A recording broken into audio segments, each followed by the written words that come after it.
आजकल हमारे भागदौड़ की ज़िंदगी में हार्ट अटैक के केसेस काफ़ी बढ़ते जा रहे हैं। हमें जानना बहुत ज़रूरी है कि आखिर ये हार्ट अटैक केसेस क्यों होते हैं। कहीं ना कहीं जो हार्ट अटैक होता है, एक्चुअली आम जो बोलचाल के भाषा में हम लोग बोलते हैं, उसमें बेसिकली हार्ट की ब्लड सप्लाई इम्पेयर हो जाती है। हार्ट का जो मेजर वेसल्स होते हैं उनमें ब्लॉकेज डेवलप होने से अगर उनका ब्लड फ्लो इम्पीड करता है, कम होता है, तब जाके पेन शुरू होता है। अगर कम्प्लीटली कट ऑफ हो जाता है तो फिर हार्ट अटैक के रूप में प्रेजेंट करता है। बेसिकली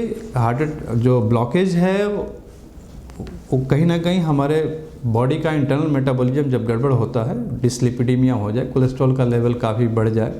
अगर स्मोकर्स हैं, फैमिली रिस्क फैक्टर्स हैं, इन केसेस में धीरे धीरे जो ब्लड हार्ट की जो धमनियाँ होती हैं, जो मेजर ब्लड वेसल्स होते हैं, एपिकार्डियल आर्टरीज होती हैं, उनमें कोलेस्ट्रॉल का डिपोजिशन होने लगता है और ग्रेजुअली वो काफ़ी बढ़ते बढ़ते पूरे लूमेन को, पूरे जो कैविटी होती है उसको भर देती है। और ऐसे केसेस में कोई भी स्ट्रेस हो या कोई ट्रॉमा हो, कोई स्ट्रेस हो, उस केस में वो बर्स्ट करती हैं और पूरे वेसल्स को ब्लॉक कर देती हैं और उसके बाद एक सीवियर पेन होता है। कुछ केसेस में सडन डेथ भी हो जाती है, कुछ केसेस में कार्डियक फंक्शन कॉम्प्रोमाइज होता है, हार्ट का पंपिंग कम हो जाता है और उस केसेस में पेशेंट को सांस का फूलना, लेटने पे दम फूलना, चक्कर आना, पसीना आना, घबराहट होना, बीपी का गिर जाना, इन सारी चीज़ों को देखा जाता है। इन सारी चीज़ों के होने के बाद जो हार्ट अटैक होता है और हार्ट रिलेटेड इश्यूज हो जाते हैं, कहीं ना कहीं हार्ट की पंपिंग कॉम्प्रोमाइज हो जाती है, कम हो जाती है। इन पेशेंटों में फिर दूसरी तरह की जो प्रॉब्लम्स दिखने लगती हैं, जैसे सांस का फूलना, पैर का फूल जाना, लेटने पे दम फूलना, चेहरे में सूजन हो जाना,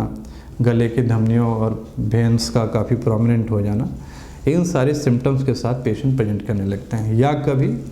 कोई डायबिटिक पेशेंट में हार्ट अटैक हो, पेशेंट नोट नहीं कर पाता है timely, in the mean time जब तक वो पहुंचता है हॉस्पिटल, काफ़ी हार्ट का पार्ट डैमेज हो गया रहता है। इस सिंड्रोम को, इस सिम्टम कम्प्लेक्स को हार्ट फेलियर बोलते हैं, अगर आम बोलचाल के भाषा में बोले तो। फिर हार्ट फेलियर में अपने नियरेस्ट कार्डियोलॉजिस्ट से संपर्क करिए, रेगुलर विजिट करिए, जैसा इंस्ट्रक्शंस होते हैं मेडिसिन को रेगुलर लीजिए। कुछ फ्लूइड कम लेना होता है, टोटल वाटर इंटेक को थोड़ा कम करना पड़ता है, सॉल्ट इंटेक को थोड़ा मॉडरेट करना पड़ता है, मध्यम रेंज में लेना पड़ता है या कम लेना पड़ता है, जिससे आपका जो सिम्टम्स है वो कंट्रोल रहता है और आप एक बेटर हेल्दी लाइफ लीड कर सकते हैं। जहाँ तक ट्रीटमेंट की बात है हार्ट फेलियर के लिए, बेसिक मेडिकेशंस उपलब्ध हैं।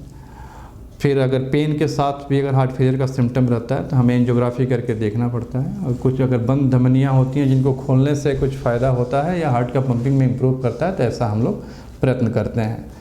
फिर बहुत सारी न्यू मेडिसिन्स भी आ गई हैं जिनसे बहुत फ़ायदा होता है। कुछ सबसेट्स ऑफ पेशेंट में जिनमें हार्ट की पंपिंग बहुत कम है और ईसीजी में कुछ स्पेसिफिक चेंजेज होते हैं, उनमें मशीनों द्वारा भी, एक पेसमेकर CRTD डिवाइस के द्वारा भी हम लोग कोशिश करते हैं कि हार्ट के पंपिंग को रिकवर कराने में मदद किया जाए, ताकि इनका सिम्टम्स इम्प्रूव करें और एक pain free, symptom free life lead कर सकें।